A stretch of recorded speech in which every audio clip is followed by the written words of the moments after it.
Assalamualaikum warahmatullahi wabarakatuh. Dapur, sumur, kasur. Kasur, sumur, dapur. Seolah-olah wanita terpaut dengan 3 itu tadi. Seolah-olah wanita tidak bisa berbuat lebih banyak daripada itu. Bahkan di tengah masyarakat jahiliyah, bayi perempuan mendatangkan aib sehingga mereka lalu dikubur hidup-hidup. Maka datang Islam dengan tegas mencanangkan satu revolusi yang mengangkat harkat dan martabat kaum wanita. Nabi bersabda, "An-nisa'u imadul bilad, iza saluhat saluhal bilad, wa iza fasadat fasadal bilad."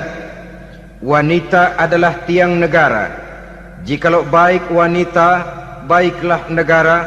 Jikalau rusak wanita, hancurlah negara.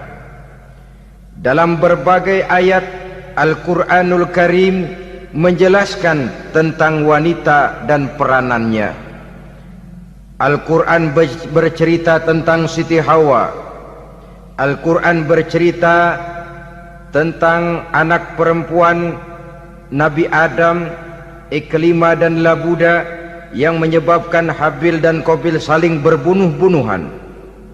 Al-Quran menceritakan bagaimana ibunya Nabi Musa mendapat wahyu untuk menghanyutkan anaknya di hilir sungai Nil. Al-Quran bercerita tentang Siti Maryam, ibu daripada Nabi Isa. Al-Quran bercerita tentang 2 putri Nabi Yusuf, yang akhirnya salah satunya menjadi istri daripada Nabi Musa. Pun Al-Quran bercerita tentang Ratu Balqis, seorang wanita yang menjadi penguasa di negeri Sabah, yang demikian besar pengaruhnya dan wawasannya. Dan banyak lagi Al-Quran menceritakan keadaan kaum wanita, sampai-sampai dalam Al-Quran ada satu surah yang dinamakan surah An-Nisa. Ini seluruhnya berarti bahwa Al-Quran telah menempatkan kaum wanita dalam satu posisi yang mulia dan terpuji. Al-Quran memberikan emansipasi, bahwa wanita berhak mengejar kemajuan sebagaimana halnya kaum laki-laki. Tetapi sungguh pun demikian, Al-Quran tetap memberikan batasan-batasan sepanjang emansipasi itu tidak bertentangan dengan kodrat kewanitaan itu sendiri. Kalau persamaan dan kemajuan, kalau emansipasi dan hak asasi sudah tidak sesuai lagi dengan kodrat kewanitaan, pada akhirnya bukan mengangkat harkat dan martabat kaum wanita, justru malah merendahkan derajat dan martabat kaum wanita itu sendiri.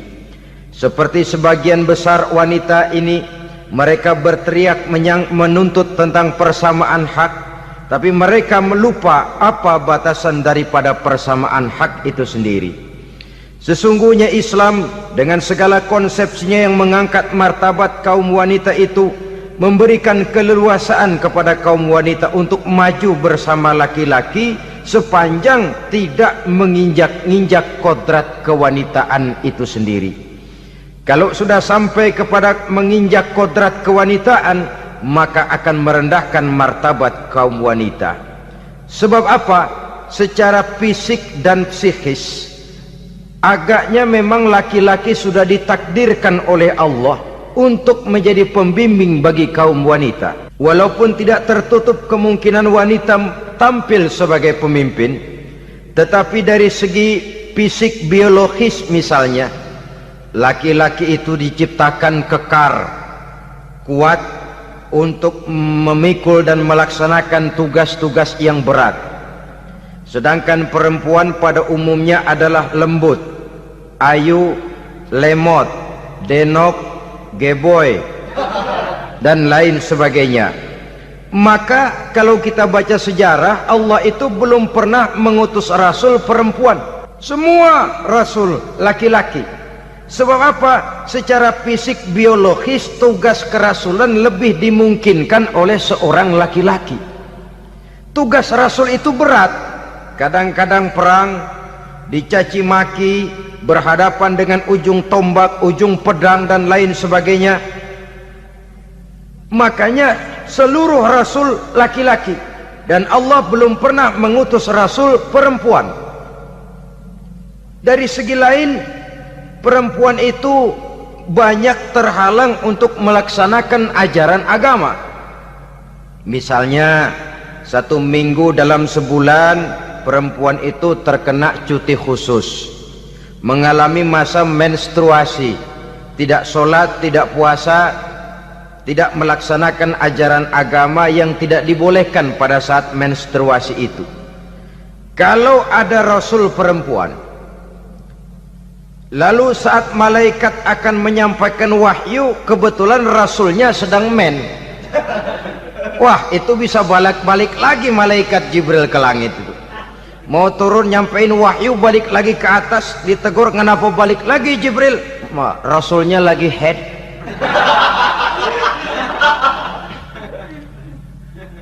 Atau pada saat agama dalam bahaya, agama dalam hinaan, agama dalam ancaman, rasulnya perempuan kebetulan sedang hamil besar. Apa lalu perang ditunda? Pengumuman perang ditunda saja sampai rasul melahirkan. Tentu lebih tidak mungkin lagi. Secara fisik biologis, laki-laki lebih memungkinkan untuk melaksanakan tugas kerasulan ini. Maka seluruh rasul yang diutus Allah adalah laki-laki. Saudara hadirin yang saya muliakan, sungguh pun demikian, Islam itu mengangkat martabat wanita sedemikian tinggi sebagai tiang negara yang menentukan jatuh dan bangunnya negara, yang ikut mewarnai bahkan menjadi warnanya suatu negara. Walaupun peranannya memang tidak begitu kelihatan, tapi sesungguhnya amat sangat menentukan. Oleh karenanya, secara umum emansipasi yang digariskan oleh Islam, emansipasi yang tidak bertentangan dengan kodrat kewanitaan di berbagai aspek kehidupan. Kalau sekarang emansipasi ini kelihatannya sudah salah pasang, salah kaprah. Bahkan belum lama kita menyaksikan bagaimana ada binaragawati. Di zaman sekarang perempuan sudah mulai angkat besi. Saya mulai mikir kalau perempuan sudah pada angkat besi, ini sudah tanda suaminya udah deket dibanting-bantingin ini. Tahun-tahun mendatang mungkin akan menyusul perempuan mulai narik becak.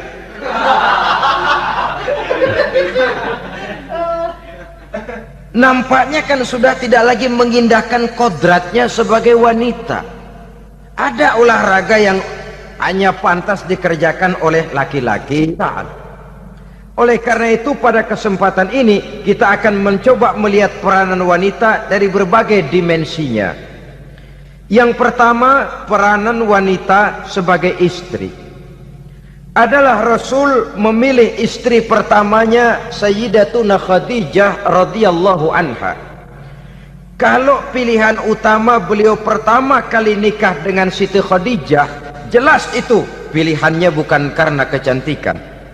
Kenapa? Beliau nikahi Siti Khadijah dalam usia 40 tahun Khadijah dan 25 tahun Rasul.